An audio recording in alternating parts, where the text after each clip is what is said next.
Lectura del Santo Evangelio según San Mateo.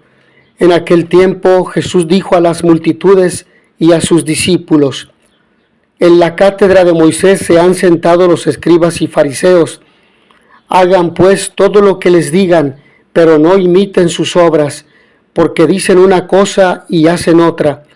Hacen fardos muy pesados y difíciles de llevar y los echan sobre las espaldas de los hombres, pero ellos ni con el dedo los quieren mover. Todo lo hacen para que los vea la gente. Ensanchan las filacterias y las franjas del manto. Les agrada ocupar los primeros lugares en los banquetes y los asientos de honor en las sinagogas. Les gusta que los saluden en las plazas y que la gente los llame maestros. Ustedes, en cambio, no dejen que los llamen maestros, porque no tienen más que un maestro y todos ustedes son hermanos. A ningún hombre sobre la tierra lo llamen Padre, porque el Padre de ustedes es solo el Padre Celestial.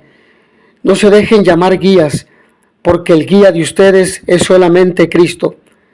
Que el mayor de entre ustedes sea su servidor, porque el que se enaltece será humillado, y el que se humilla será enaltecido. Palabra del Señor. El que se humilla será enaltecido.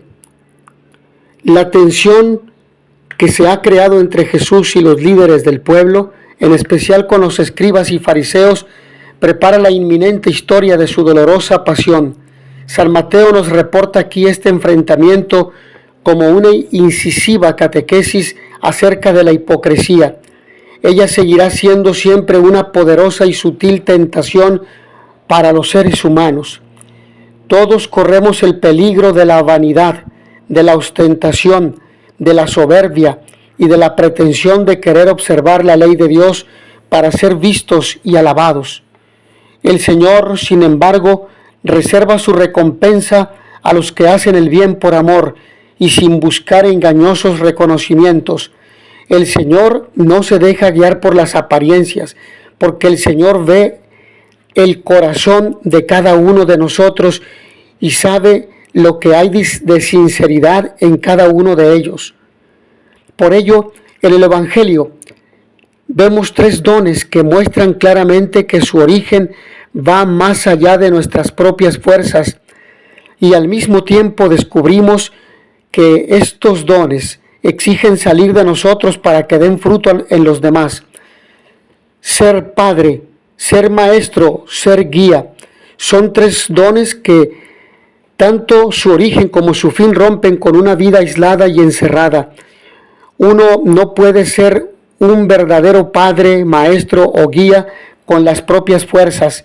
Solo uno es aquel que posee estos tres dones en plenitud, y por eso solo Él está en grado de transmitir los dones de la forma más pura. Los dones se nos dan por una razón, no porque somos los mejores, no porque somos los más preparados, no porque somos buenos. Los dones son un regalo de la gracia de Dios por puro amor. Tienen un fin, una meta, un objetivo concreto. Un don tiende normalmente a salir de nosotros para dar verdaderos frutos, para dar testimonio de aquel que nos los ha dado, de Dios. Dios es la fuente de los dones. Nuestros dones pueden ahogarse si permanecen en nuestro interior, si no los reservamos, si no los compartimos por egoísmo, por temor, por cobardía, por el qué dirán, por negligencia, por pereza. Es por esto por lo que un don encuentra su cumplimiento en los demás. Los dones están al servicio de los demás para la santificación no solamente nuestra, sino de los demás cuando los ponemos en práctica, pues para que el don llegue a su plenitud debe alcanzar el fin para el cual está hecho. Nuestros dones encuentran su cumplimiento en los que nos rodean. Ahora bien, cuando recibimos un don se nos da una visión de cara a los demás, a los hermanos.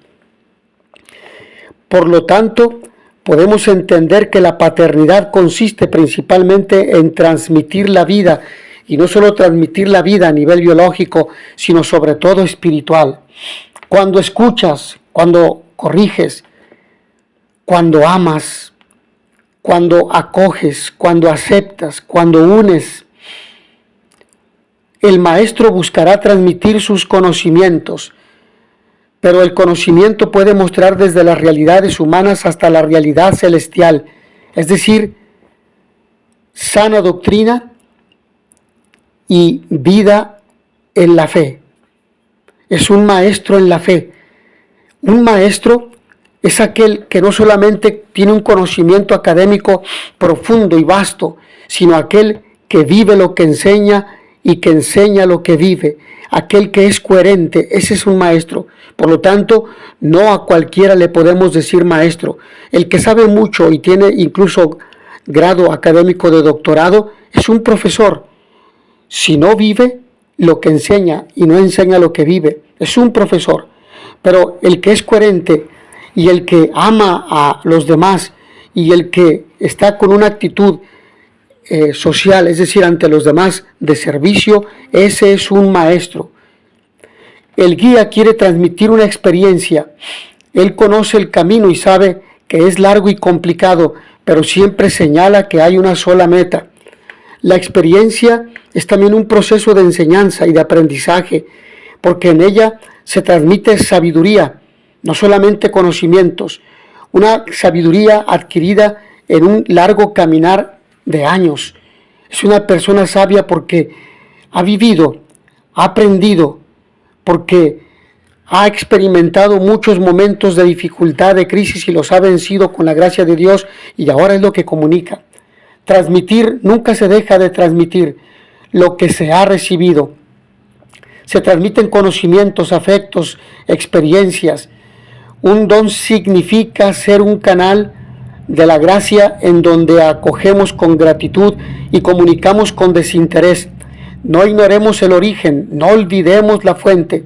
Si somos conscientes de esto, podremos dar lo que tenemos, lo que Dios ha puesto en nuestro interior, no como si lo hubiésemos alcanzado nosotros mismos, sino como aquello que se nos ha sido donado.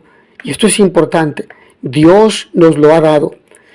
Hay un hombre que era bueno, un buen fariseo, pero se había olvidado el don de la cortesía, el don de la convivencia, que también es un don, el don de la alegría, el don de la fraternidad. Siempre se olvidan los dones cuando hay algún interés detrás. Cuando yo quiero hacer esto, hacer, sí. Los sacerdotes, todos nosotros, los maestros, los padres de familia, los líderes, los coordinadores de grupos, etcétera, debemos hacer cosas. Y la primera tarea es proclamar el Evangelio, pero debemos custodiar el centro, la fuente, de donde brota esta misión, que es precisamente el don que hemos recibido gratuitamente del Señor. En este Evangelio, por lo tanto, el Señor nos habla de quienes se sientan en la cátedra de Moisés y se hacen llamar maestros, pero no viven lo que enseñan, ni enseñan lo que viven. Nos recuerda Dios que más que dar clases y hablar mucho, es mejor dar ejemplo de vida. Evidentemente hay que hablar, porque hay que formar, hay que enseñar, hay que orientar. Eso es inevitable. San Pablo nos lo recuerda. Si no hay quien anuncie el Evangelio, ¿cómo creerán? Por lo tanto, siempre a Dios le molesta la hipocresía, es decir, quien solamente habla, pero no vive lo que habla, el que es incoherente. Esa es la hipocresía, el querer aparecer y ser visto por los demás. Por ello, en este Evangelio, el Señor nos advierte que no podemos ponernos en el centro como si fuéramos los mejores, con una actitud soberbia y vanidosa, y como si lo supiéramos todo, porque no lo sabemos todo. Pero sí debemos compartir los bienes que Dios nos ha dado en forma espiritual y en el estudio. Jesús le dice a la gente y a sus discípulos que obedezcan y hagan todo lo que los maestros de la ley y los fariseos les enseñan, pero les advierte que no deben seguir su ejemplo, porque ellos dicen una cosa y hacen otra. Más coloquialmente entre nosotros, esto se ha traducido con la famosa frase: el cura predica pero no aplica. Esa es una frase que se ha dicho mal, pero sabemos que no siempre es así. Sabemos que hay sacerdotes, tenemos sacerdotes que son testimonio de vida, tenemos sacerdotes santos. Por lo tanto, cada uno tiene que preguntarse con mucha sinceridad por su coherencia personal entre lo que enseña en su casa, en su trabajo, en las relaciones con los demás y lo que hace. No nos gusta cuando la humildad nos toca de cerca, porque la humildad se construye con la base de las humillaciones. Esto es lo que les pasa a los escribas y los fariseos. Ocupan la cátedra de Moisés, son autoridades que enuncian principios vigentes que deben cumplirse, pero la vida de ellos raya en lo contrario. Es el típico fenómeno de la incoherencia que también a nosotros suele afectarnos. Todos contamos con esas zonas donde la contradicción haya su sitio, oportunidades de crecimiento y de formación. Es aquí donde viene precisamente Jesús a poner su cuota de color. En cuanto a ustedes, no se dejen llamar maestro, a nadie en el mundo llamen padre, no se dejen llamar tampoco doctores. En el fondo el Señor viene a decirnos que no nos la creamos, es decir, no seas soberbio. Mientras cumplas, mientras enseñes, mientras des testimonio, adelante. Pero atención cuando quieres poner tu título y no quieres dar ejemplo, porque todos estamos en alguna cátedra, todos enseñamos a otros de alguna manera. Es el rol que cada uno le toca desempeñar. Ya lo hemos dicho, el sacerdote, el maestro, el catequista, el padre de familia. No es un problema, digamos, de cargos, sino más bien de la intención del corazón con la que los afrontamos. Los empañamos cuando los separamos del servicio y anteponemos nuestro amor propio, egoísmo, soberbia. El que esté en la cátedra de ser padre o madre de familia, el catequista, el que es docente o político o sacerdote, todos enseñamos a los demás, pero esto se desvirtúa cuando olvidamos la óptica del servicio, que es a lo que estamos llamados, y cuando no venimos a servir, sino a pretender que nos sirvan.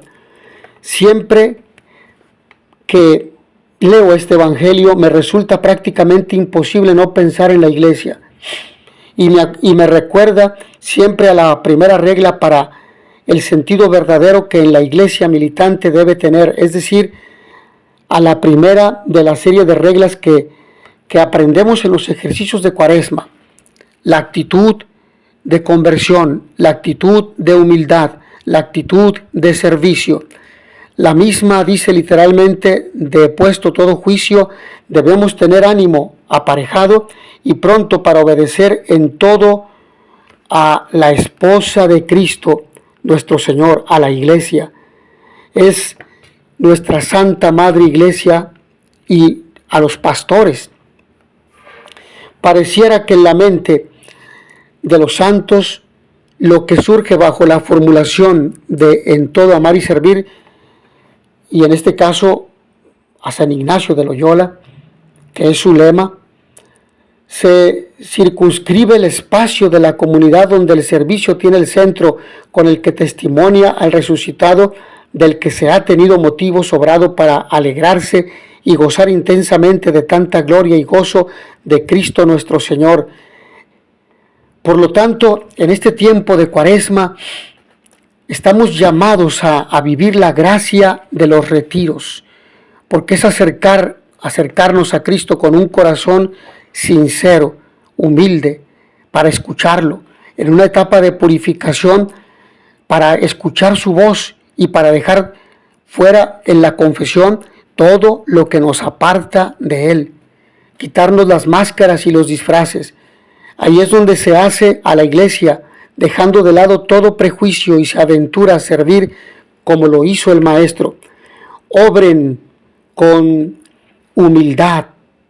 En no pocas ocasiones hemos escuchado este pasaje y hemos concluido que para ser mejor cristiano, para tener los mismos sentimientos de Cristo, es necesario humillarse. Siempre me he preguntado si esta cita de Mateo capítulo 23 versículos 1 al 12 está bien traducida, pero es evidente que tenemos que hacer de lado la burla, el desprecio, entre tantas otras cosas para con el prójimo. Porque el término humildad nos abre al conocimiento de nuestras propias limitaciones, a la modestia, sencillez, recato, moderación. Por el contexto de este evangelio, creo que Jesús se refiere más a servir con humildad que a humillarse. Y esto es importante. Servir con humildad es una actitud de disposición, una actitud de presteza, de alegría, de entusiasmo para estar atento a las necesidades que nos hablan, que nos gritan, que nos llaman a realizar algo. De ahí que su crítica vaya hacia quienes se visten con grandes galas y olviden el obrar con humildad o desprecien el servicio de los hermanos, imponiendo más cargas sobre ellos de las que pueden soportar. Es un llamado para que quienes están al frente de un grupo integren a todos. No dejes fuera a nadie, porque ese que ha llegado a tocar la puerta para ponerse al servicio, Dios te lo ha enviado. Aún más, es el mismo Cristo, con ese rostro humano, el que viene a tu encuentro para decirte: estoy aquí como el que sirve, intégrame en tu grupo.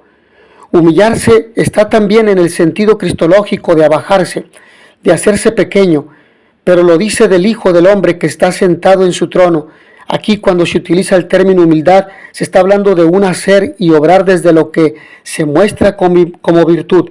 Es cierto que Jesús dice que hay que negarse a sí mismo, pero no lo dice con la intención de olvidar la práctica de la virtud de la humildad. Humus humilis, la verdad, dice Santa Teresa. Uno se puede humillar y ser el mismo soberbio de siempre, solamente por apariencia, mientras que uno que actúa desde la humildad deja a un lado su altivez y se muestra amigo de cuantos lo necesitan. Pidamos a la Virgen María, de quien Dios miró con bondad la pequeñez de su servidora, que nos alcance de su Hijo y Señor crecer en ser humildes servidores en el cargo que nos toque ocupar en la vida diaria buscando el bien de los demás. Mis hermanos, que a todos ustedes el Señor vi benedica e vi dia la pace, in notizia veritatis proficere pax et bonum.